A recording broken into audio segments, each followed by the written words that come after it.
Welcome to the UIS Coaches Show. I'm Michael Leotta. We are thrilled to be joined by head women's coach Olivia Lett again this week. Coach, thanks for joining us. Thank you for having me. Yeah, a lot to catch up on with the Prairie Stars as far as basketball goes. We'll start. Home opener was last Thursday. Coach, when we were here last week, we talked a little bit about this matchup. You had a couple things that were on your mind about Stephens College. The style was one. They'd played 4 to 5 games already. They were kind of gelling together.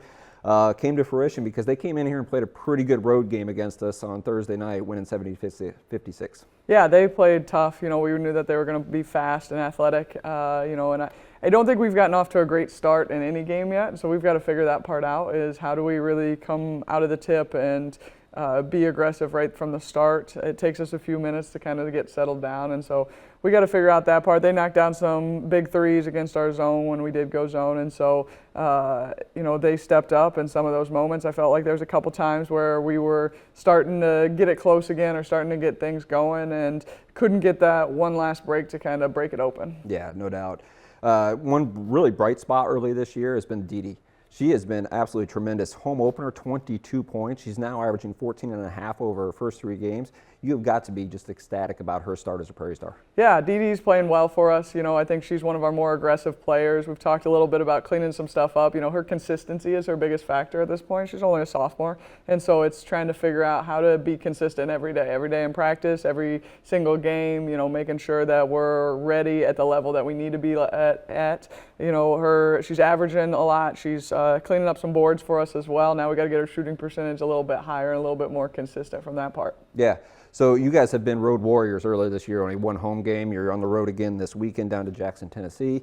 Normally, early in a conference season or non-conference season, you want to play a lot of home games and be at home a little bit. But with you guys being on the road and being such a new team and everybody's still trying to gel together and trying to get to know each other, sometimes road trips can be great to get the team to bond and kind of get together a little bit. Have you noticed that a little bit with the team as far as being able to be on the road together and kind of getting to know each other and being a little bit more closer? Yeah, I think it's good that you're kind of stuck with each other. Yeah. After the game, win or lose, you're stuck together. And after a game, I have them no phones, no headphones for the first 20 to 30 minutes on the bus because I want them to remember, win or loss, that they do like each other and remember how to actually converse with each other and not just go straight to that phone and, being told how great they are by other people or sometimes being told how bad they are by other people. And so I think it's good for them to interact together. Obviously we'd love to have more home games and hopefully we can get out ahead of next year's schedule a little bit more and get that on the docket. But I think it's all right being on the road, being stuck together a little bit longer and trying to figure out different things, trying to get ready for the conference season. From our coaching staff standpoint, it's helped us figure out what road trips look like and that they are a little bit different than Division III and what we need to look like, what it needs to look like from a warm-up standpoint and pregame and all of those type of things. Yeah. And, we obviously talked about you're going to Jackson, Tennessee this weekend. Another tough test. You got Union University that's been off to a great start. They've been over 100 points in a couple games. They're only loss this year was number 3 Grand Valley State. It's going to be a good test down in Jackson, Tennessee. Can you preview that game for us a little bit? Yeah, they play pretty positionless basketball, and they like to go 5 for 5 every 2 or 3 minutes. That's tough when we've got 8 healthy bodies. Yeah. It's a little bit sometimes demoralizing to look over there and see 5 new people fresh, ready to come in, and so we're going to have to mentally prepare for that side of it. They press a little bit, and then, like I said, positionless basketball, a little bit of 5 out, 4 out type stuff, where really they're pretty interchangeable at each position. I'm hoping that our ball pressure and our guards can give them trouble, and I do think just the experience at Marquette hopefully will help us be better on the boards and understand the physicality that has to happen. Even though we lost that battle, I do think that we had more of a pointed effort on the rebounding side of stuff. Yeah, we talked about that yesterday up in Milwaukee, an exhibition against Marquette, a Big East team.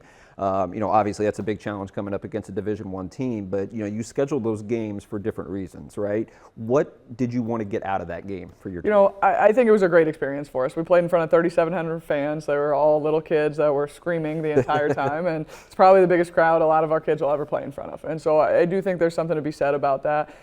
Talking to their coach beforehand, she paid us a huge compliment. She said, I feel like we're both in similar spots right now, in that we are strong defensively and just struggling on the offensive end of stuff. And I thought that was a really big compliment to know that they kind of adjusted some stuff for our defensive side of things. And We had at least one shot clock violation. I think we had a 5-second call. Those are big. That's a big deal when the other team is bigger, faster, stronger than you. And so I thought we really, really battled through 3 quarters, and I was really, really proud of our effort. I think, we got tired. Again, we're not super deep right now, and so we've got to learn to battle through that in the fourth quarter. We got to learn to finish games. Whether it's a win or a loss, there's still a way to finish the game. And like I said, I thought that for 3 quarters, we got a really good experience out of it. We got better. Our offensive stuff we got in the sync of it in the third quarter. And if you can do it against bigger, faster, stronger, you're going to be able to do it when you get into our league. Yeah, absolutely. Having the length and the speed, you're not going to probably see that the rest of the year. So having that and all, being able to now, adjust that into conference play is going to be huge. It's interesting, last year for the Prairie Stars, similar type start, right? Played a lot of tough non-conference games, a lot of different styles, right? A lot of travel, and when they got to conference season, it actually helped. When we saw this team actually get, have some trajectory in the conference season. Do you see that same kind of thing with this group and that same possibility of being able to use a lot of these tough games and think that this will really help us in December and January? I think we've seen a lot more press than what we're going to see in the conference. We've seen it in almost every game. We saw it yesterday against Marquette, which you don't see very much at the Division I level. And so to see a press in almost every one of our games, I think we've got some confidence going against the press. So that's something that is good for us, just the pace and understanding what that looks like. We've also played at least 3 of the programs that we've played, their coaches are in their first or second year. Those are tough to prepare for because you don't have a ton of film. You don't know exactly what it's going to look like, and you definitely don't know what it's going to look like from year 1 to year 2.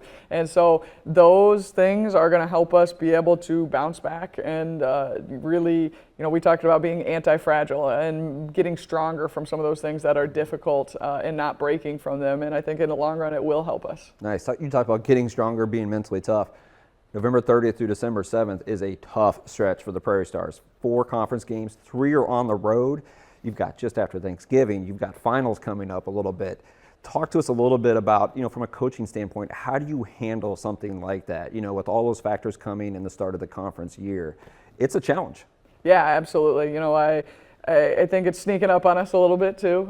We go to Union this weekend. We've got to make sure that we kind of start to prepare for some of those games this week and don't let it sneak up on us and not have talked at all about conference this week. And so, really preparing them for that in terms of having a little bit of time off for Thanksgiving and understanding the obligation that comes along with that, and that, yes, you're getting a little bit of time off, but we got to be prepared because otherwise you're going to let some games slip away or you're not going to have a chance. And so you can ruin it real fast with a day, 2 days, 3 days off, whatever it is, if you're not really, really aggressive with that time in terms of preparation for those games. 4 games in 8 days is a lot. And so I think we're going to have to be creative with our style and how we're going to push through that. But the good thing is everybody's doing it, so it's not like it's just us. Everybody's got that same stretch, and so when we get to game 3, it's not like they're going to be on game 1.